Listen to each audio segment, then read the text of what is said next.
Hey guys, आप सुन रहे थे मेरे साथ हाँ ये मोहब्बत है। हाँ ये मोहब्बत है भाग 86। अमर जी को साथ लेकर मीरा घर से बाहर चली आई। रघु और मंजू ने भी मीरा के साथ साथ वो घर छोड़ दिया और बाहर चले आए।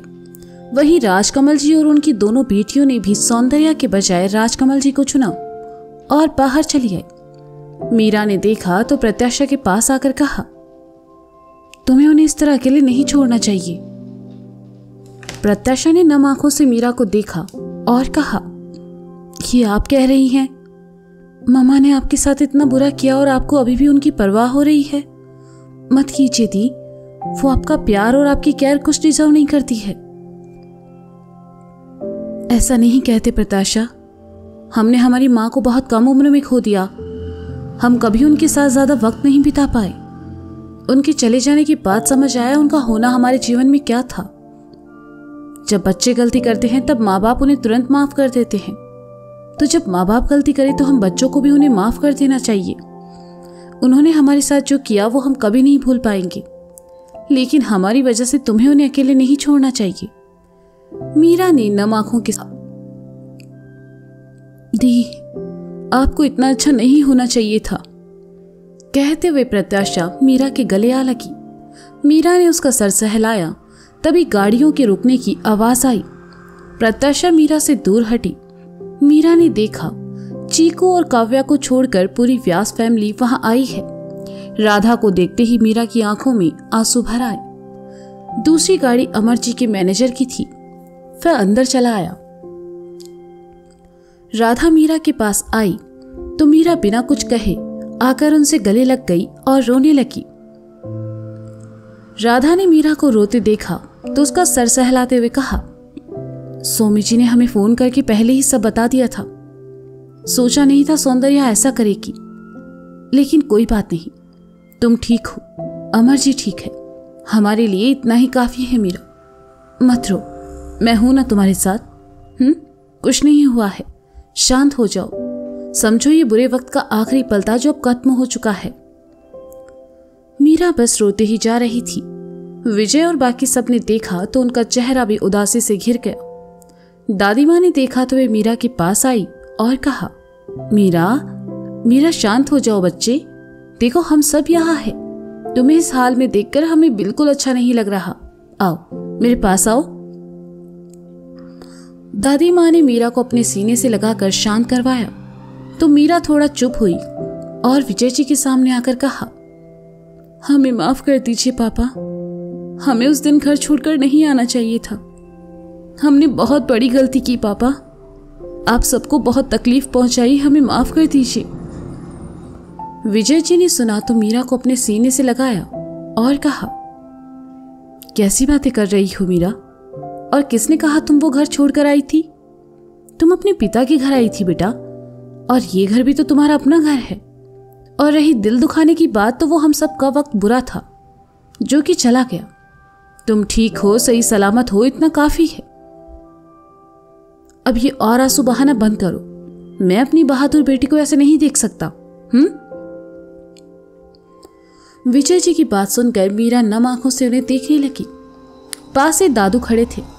उन्होंने खांसने का नाटक कर मीरा का ध्यान अपनी तरफ खींचा। मीरा ने दादू की तरफ देखा तो दादू ने कहा, घर चलो मीरा, पिछले 7 महीने से किसी ने मेरी डाइट का ख्याल तक नहीं रखा है। एक तुम थी मेरा ख्याल रखने वाली, वो भी सब छोड़ छाड़ कर चली आई। तुम्हारे बिना वो घर बिल्कुल अच्छा नहीं लगता। घर चलो मीरा। मीरा ने सुना तो फिर उसकी आंखों में आंसू भर आए। उसे लगा घर में सब उससे नाराज होंगे, उससे नफरत करते होंगे, लेकिन ऐसा नहीं था। व्यास फैमिली आज भी मीरा से उतना ही प्यार करती थी। मीरा ने दादू के दोनों हाथों को अपने हाथों में थामा और कहा, हम जल्दी ही वापस आएंगे दादू। दादू ने हामी में गर्दन हिला दी। दादू के सामने से हटकर मीरा तनु और नीता के पास चली। तनु ने मीरा के गाल को छूकर कहा, बस अब और कोई माफी नहीं, सीधा घर चलो। मीरा मुस्कुराती। उसने देखा नीता उससे थोड़ी नाराज है। मीरा ने नीता के सामने आकर कहा, भाभी बात मत करो मुझसे, झगड़ा तो देवर जी से था ना, फिर इतने दिनों में मुझसे एक बार भी बात क्यों नहीं की? पता है रोज याद करती थी तुम्हें, लेकिन तुमने देवर जी के साथ साथ हम सबको भुला दिया। नीता ने रोते हुए अपनी नाराजगी जाहिर की। मीरा ने देखा जेठानी होकर भी नीता उससे बड़ी बहन की तरह प्यार करती थी। मीरा ने कुछ नहीं कहा, बस नीता के गले लगते हुए कहा, हमें माफ कर दीजिए, हम थोड़ा भटक गए थे। नीता कुछ ज्यादा ही इमोशनल हो गई तो विजय जी उसके पास आए और उसे चुप कराते हुए कहा, बस बेटा, इतना तो तुम अपने घर से हमारे घर आई थी तब नहीं रोई जितना अब रो रही हो, चुप हो जाओ। विजय जी की बात सुनकर सब हंस पड़े। राजकमल जी इतनी देर से खामोश खड़े सब देख रहे थे। वे विजय जी के पास आए और कहा, सौंदर्या ने जो किया उसके लिए मैं आपसे माफी। अरे नहीं, ये आप क्या कह रहे हैं? आप क्यों माफी मांग रहे हैं? लालच में कभी कभी इंसान इतना अंधा हो जाता है कि अपने हाथों बर्बाद होते रिश्तों को भी नहीं देख पाता। सौंदर्या जी ने जो किया उसकी सजा उन्हें मिल चुकी है। बाकी हमें हमारी मीरा मिल गई, हमारे लिए इतना ही काफी है। विजय जी ने राजकमल जी के हाथों को थामते हुए कहा। राजकमल जी ने सुना तो उनकी आंखें नम हो गई। उन्होंने नम आंखों से सबको देखते हुए कहा, जिस परिवार के लोगों का दिल इतना बड़ा हो, वो परिवार किसी एक सौंदर्या के आने से नहीं टूट सकता। मीरा को मैं आपके हवाले कर रहा हूं, इसका ख्याल रखिएगा। मीरा ने सुना तो आकर राजकमल जी के सीने से लगी और कहा, अनजाने में हमने कभी आपका दिल दुखाया हो तो हमें माफ कर दीजिएगा। कैसी बातें करती हो मीरा, दिल तो हम सब ने दुखाया है तुम्हारा। मैं ईश्वर से दुआ करूंगा अब तुम्हारी जिंदगी में कोई तकलीफ या परेशानी ना आए, बस खुशियां हो। राजकमल जी ने मीरा का सर सहलाते हुए कहा। राजकमल जी ने सबसे विदा ली और अपनी दोनों बेटियों के साथ वहां से निकल गए। रघु और मंजू भी अपने घर चले गए। उनके साथ साथ घर के सब नौकरों ने और गार्ड्स ने भी नौकरी छोड़ दी। राधा मीरा के पास आई और कहा, चलो मीरा, अपने घर चलो। नहीं माँ, जब तक हम उनसे माफी नहीं मांग लेते और वो हमें माफ नहीं कर देते, हम घर नहीं जाएंगे। सब जानते हैं हमने सबसे ज्यादा दिल उनका दुखाया है। एक बार उनसे मिल ले, अपनी गलतियों के लिए उनसे माफी मांग ले, फिर हम उस घर में आएंगे। हम चाहेंगे वो खुद हमें घर लेकर जाएं। आप उनसे हमारे लिए बात करेंगी ना माँ? आप उन्हें हमारे लिए मनाएंगी ना माँ? कहते हुए मीरा की आंखों में फिर आंसू भर आए। ये कैसी जिद है मीरा, तुम रहोगी कहाँ? राधा ने बेचैनी भरे स्वर में कहा। मैडम और सर ऑफिस के अपार्टमेंट में रहेंगे मैडम, वहां उन्हें किसी तरह की परेशानी नहीं होगी, मैनेजर ने कहा। एक बार फिर सोच लो मीरा, अक्षत कल रात से घर नहीं आया है। उसने कहा वो किसी जरूरी काम से शहर से बाहर जा रहा है, उसे आने में वक्त भी लग सकता है, विजय जी ने कहा। हम इंतजार कर लेंगे पापा, मीरा ने कहा। मीरा, अक्षत से मिले बिना तुम उस व्यास हाउस नहीं आ सकती, लेकिन हम लोग तो नए अपार्टमेंट में आ सकते हैं ना, सोमी चीचू ने कहा। हाँ मौसी जी, हम लोग मीरा के साथ रुक जाते हैं, इससे वो अकेली भी नहीं रहेगी और आपको तसल्ली भी रहेगी, तनु ने कहा। ठीक है, लेकिन तुम जल्दी घर आना मीरा, राधा ने कहा और फिर अमर जी के पास चली आई। राधा ने अमर जी को देखा, वे मुस्कुराते हुए नम आंखों से राधा को देख रहे थे। राधा ने कहा, बस कुछ दिन और, उसके बाद मैं अपनी बहू को ले जाऊंगी। अमर जी ने सुना तो सहमति में अपनी पलकें झपका दी। राधा मुस्कुराई और कहा, भरोसा रखो अमर, मीरा के साथ मैं हमेशा उसकी मां बनकर पेश आऊंगी, सास बनकर नहीं। मैंने सावित्री से वादा किया है, मरते दम तक निभाऊंगी। सभी कुछ देर वहां रुक गए। उसके बाद दादू दादी, विजय जी, राधा और नीता घर चले गए। मैनेजर ने अर्जुन की मदद से अमर जी को गाड़ी में बिठाया। पिछली सीट पर मीरा और तनु आ बैठी। अर्जुन के पास अपनी गाड़ी थी, इसलिए उसने सोमी चीचू के साथ आने का कहकर मैनेजर से चलने को कहा। मैनेजर की गाड़ी वहां से निकल गई और उसी के पीछे अर्जुन की गाड़ी भी थी। मीरा ने पलटकर अमर जी के घर को देखा।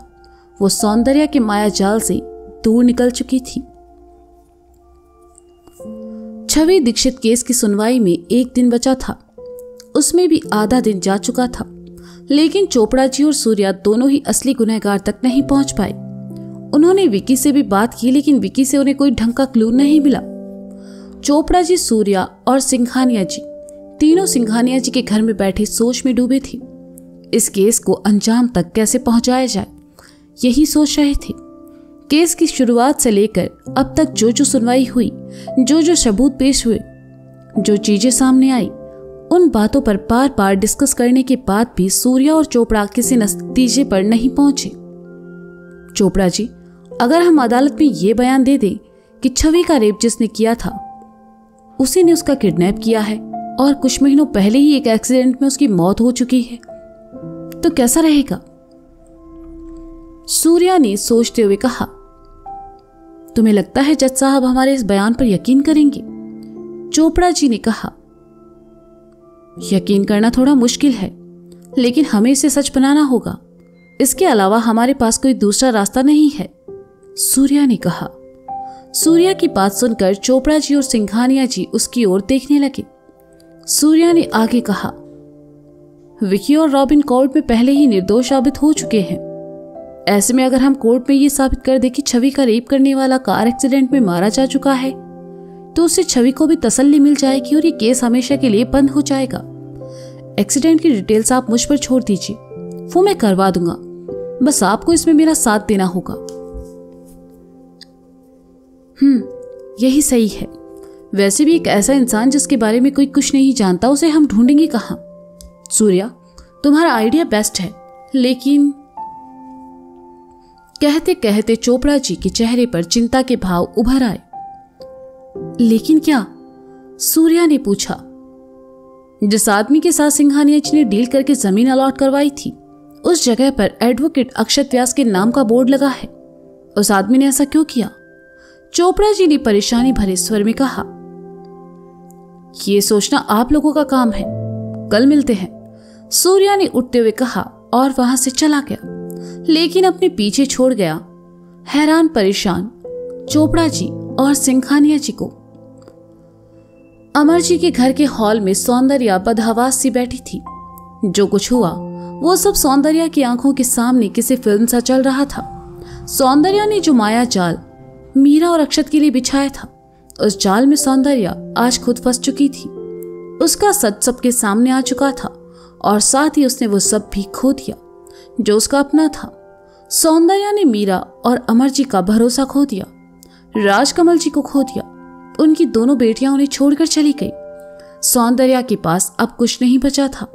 जिस घर को सौंदर्या हासिल करना चाहती थी, वो घर आज सौंदर्या के पास था। अमर जी की दौलत, उनका महल, सब उनके पास था, लेकिन सौंदर्या को अब इनमें से कुछ नहीं चाहिए था। उसे अपने किए का पछतावा था और सिवाय आंसू बहाने के वह कुछ कर भी नहीं सकती थी। सौंदर्या वहां बैठी ये सब सोच ही रही थी कि तभी कुछ पुलिस वाले और एक लेडी पुलिस के साथ इंस्पेक्टर कदम वहां आए और लेडी कांस्टेबल से कहा, गिरफ्तार कर लो इसे। कांस्टेबल ने जैसे ही सौंदर्या के हाथ में हथकड़ी पहनाई, सौंदर्या ने घबराकर कहा, मैंने कुछ नहीं किया है, मैंने अमायरा को नहीं मारा है। इंस्पेक्टर मेरी बात सुनिए, मैंने कुछ नहीं किया है। आप ऐसे मुझे गिरफ्तार नहीं कर सकते। आपके खिलाफ अरेस्ट वारंट है, इंस्पेक्टर ने कहा। तो सौंदर्या हैरानी से उन्हें देखने लगी। इंस्पेक्टर ने आगे कहा, आपने अपने भाई अमर प्रताप सिंह को मारने की साजिश की है। उस रात जिस गाड़ी ने उन्हें टक्कर मारी थी, वो गाड़ी आप चला रही थी। उन्हें अगवा कर रखने वाली भी आप ही थी। इसके बाद भी आपने कई बार उनकी जान लेने की कोशिश की है। इंस्पेक्टर कदम ने सौंदर्या की आंखों में देखते हुए कहा। सौंदर्या ने घबराहट भरे स्वर में कहा, क्या सबूत है आपके पास? इंस्पेक्टर कदम ने पलटकर दरवाजे की तरफ देखा और कहा, विवान सिंह जी, अंदर आइए। सौंदर्या ने जब भाई विवान सिंह को देखा तो उसके चेहरे का रंग उड़ गया। उसने सपने में भी नहीं सोचा था कि उसका सगा भाई उसके साथ इतना बड़ा धोखा करेगा। तो दोस्तों, ये था हाँ ये मोहब्बत है भाग 86। इसका अगला भाग आप जल्द ही सुनेंगे मेरे साथ। तब तक के लिए शुक्रिया, बाय बाय, अपना ख्याल रखिए और हाँ, सुनते रहिए हाँ, ये मोहब्बत है मेरे साथ। Bye bye.